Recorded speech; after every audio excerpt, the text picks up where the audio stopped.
మా 5 ఏళ్ల పాలనలో అడుగడుగునా కొండ మీద అన్యాయమే జరుగుతుంది, అక్రమమే జరుగుతుంది, అరాచకమే జరుగుతుంది అని మీరు ప్రచారం చేసిన దాన్ని ఒక్కదాన్నైనా కూడా మీరు నిరూపించగలిగినారా?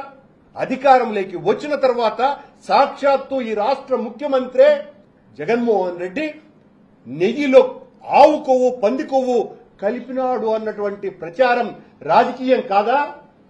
ఈ రాజకీయం చేస్తున్నారని సాక్షాత్తు సుప్రీంకోర్టు ఆక్షేపించలేదా? ముఖ్యమంత్రిగా ఉన్నటువంటి వ్యక్తి ఈ రకంగా మాట్లాడవచ్చునా అని చెప్పలేదా? ఎక్కడ నిర్ధారణ అయింది ఆవు కొవ్వు పంది కొవ్వు కలిసిందనని? మీరు మాట్లాడితేనేమో పవిత్రత తప్ప మరొక్కటి లేదు. ఇలాంటి ఆరోపణలు కూడా పవిత్రతతోనే మాట్లాడతారు. మేము నిజాలు చెబితే మాది రాజకీయమా? మేము రాజకీయ ప్రచారం కోసమని భగవంతుడిని వాడుకుంటున్నామా? అడుగున దేవుణ్ణి వాడుకున్నది మీరు కాదా? చనిపోయినాయని ఈరోజు మీరే స్పష్టంగా చెప్తున్నారు కదా. మీరు చెప్తున్నటువంటి సంఖ్య కంటే ఎక్కువ చనిపోయినాయి అన్నదే ఇప్పటికీ కూడా నా మాట. నేను అక్కడ కూడా ఎక్కడ తగ్గటం లేదు. ఖచ్చితంగా అంతకంటే ఎక్కువ చనిపోయినాయని. చనిపోలేదని చెప్పింది కూడా మీరే కదా.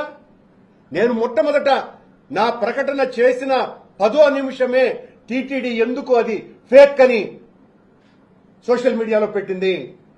ఈ రోజు ఎలా ఈవో అంగీకరిస్తాడు 40 ఆవులు చనిపోయినాయని? నెలకు 15 ఆవులు చనిపోతున్నాయి అని చెప్తున్నారు ఈవో. 15 ఆవులు చొప్పున చచ్చిపోతే ఉన్నటువంటి 1700 ఆవులు మొత్తం ఎన్ని సంవత్సరాల్లో చచ్చిపోతాయండి? దీనికి కూడా సమాధానం ఇవ్వాలి ఈవో. రోజుకు 1500 లీటర్ల పాలు కొండకు వెళ్తున్నాయి శ్రీవారి నైవేద్యాలకు, అవి 500కు దిగజారిపోయినాయి. ఎందుకు దిగజారినాయి అన్నటువంటి ప్రశ్నకు సమాధానం ఎక్కడిచ్చినాడు ఈవో సమాధానం? చైర్మన్ ఎక్కడిచ్చినాడు? నా మీద దాడి, వ్యక్తిగతమైన దాడి చేయడానికే మీ సమయం అంతా వాడుతున్నారు తప్ప ఎంత దుర్మార్గంగా మాట్లాడినారండి నన్ను. ఎంత మొత్తం దాచుకునేవాడినిలాగా.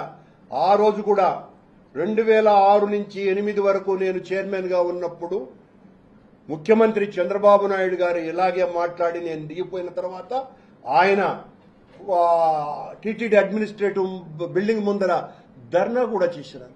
ఆ తర్వాత నేను నేరుగా, మళ్లీ చెప్తున్న, గతంలో కూడా చెప్పిన, నేరుగా సీఎం రోషే గారిని కలిసా, నా మీద విచారణ చేయించండి అని. ఈ రకమైనటువంటి ఆరోపణలు వస్తున్నాయి. ఈ ఆరోపణలు దేవుడి దగ్గర ఉన్నటువంటి వాడు, తప్పు చేసినటువంటి వాడు నీచుడని తెలియటం ప్రపంచానికి మంచిది కాదు. అందువల్ల నా మీద ఆరోపణలు చేయండి అని ఆయన వినలా. నానాటి గవర్నర్ నరసింహన్ గారిని కలిసా, ఆయన అవసరం లేదు పోయా అన్నాడు. కోర్టుకు వెళ్లినా